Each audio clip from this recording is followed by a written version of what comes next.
Their defeat is my fault. Then am I to spare myself? And yet, what if I were to lay down shield upon spear, and go tell Achilles that we will give Helen back,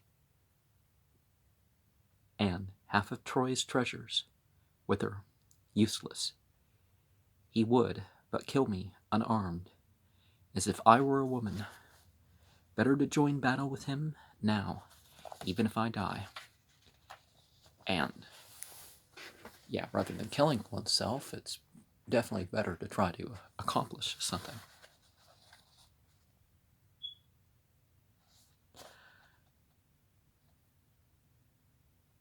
On came Achilles, glorious as the sun when he rises. Besides him was Athena, but Hector was alone. Apollo had left him to his fate. As the pair drew near, he turned and fled 3 times around the wall of Troy.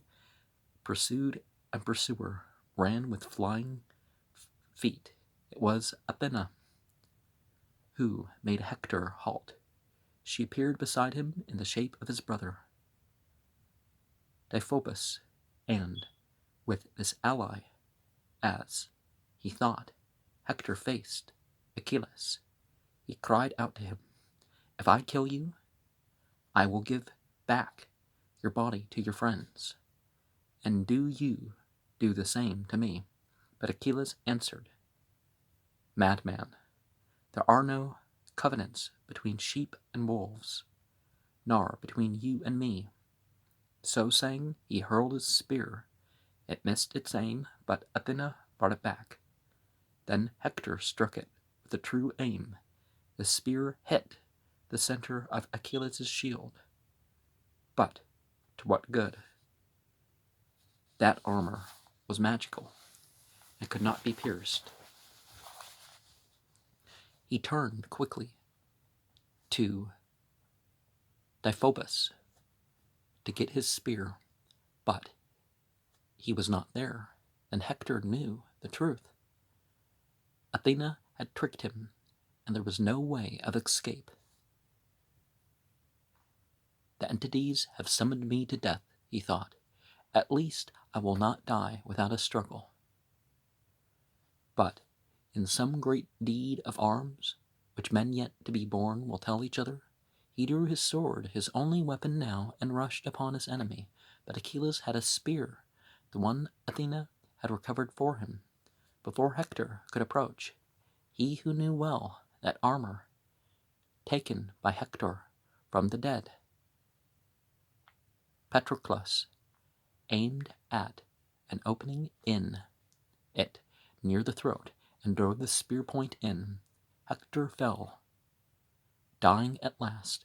With his last great breath he prayed, "Give me back my body to my father and my mother."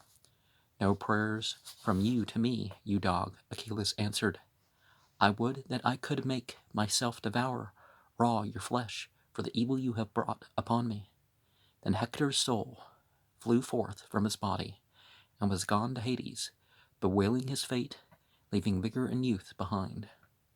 Achilles stripped the bloody armor from the corpse, while the Greeks ran up to wonder how tall he was as he lay there, and how noble to look upon. But Achilles' mind was on other matters. He pierced the feet of the dead man and fastened them with thongs to the back of his chariot, letting the head trail. Then he lashed his horses, and round the walls of Troy he dragged all that was left of glorious Hector. At last, when his fierce soul was satisfied with vengeance, he stood beside the body of Patroclus and said, "Hear me, even in the house of Hades. I have dragged Hector behind my chariot, and I will give him to the dogs to devour beside your funeral pyre." Up in Olympus there was dissension.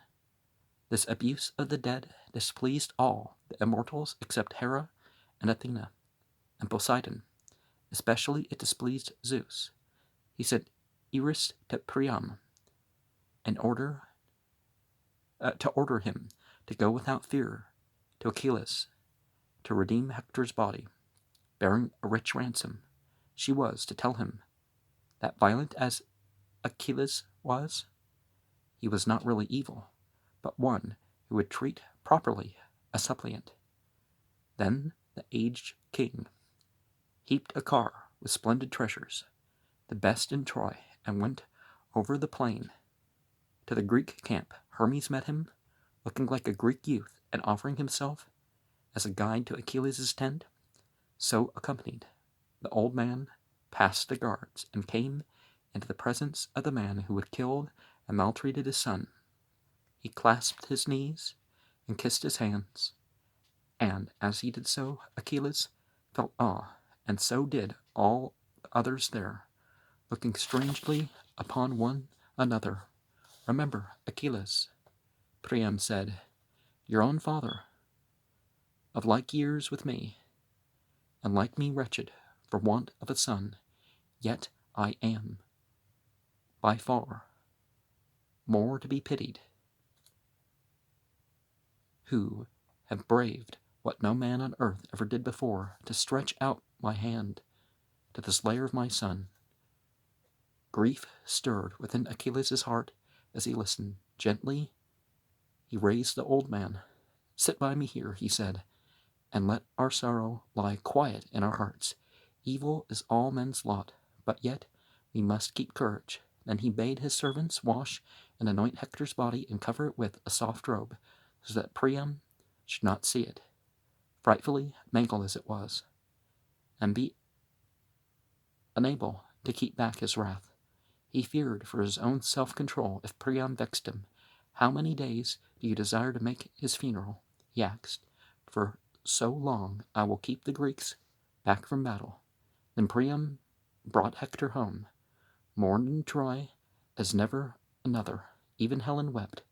The other Trojans upbraid me, she said, but always I had comfort from you through the gentleness of your spirit and your gentle words. You only were my friend. 9 days they lamented him. Then they laid him on a lofty pyre and set fire to it. When all was burned, they quenched the flame with wine and gathered the bones into a golden urn, shrouding them in soft purple. Then they set the urn in a hollow grave and piled great stones over it. This was the funeral of Hector, tamer of horses, and with it the Iliad ends. And I personally do not recommend,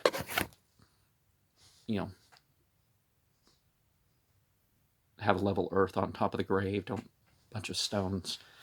It's a dead body, small gravestone.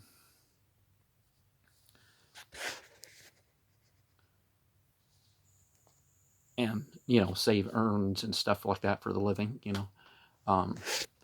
Carving great stone things that you could use for plants.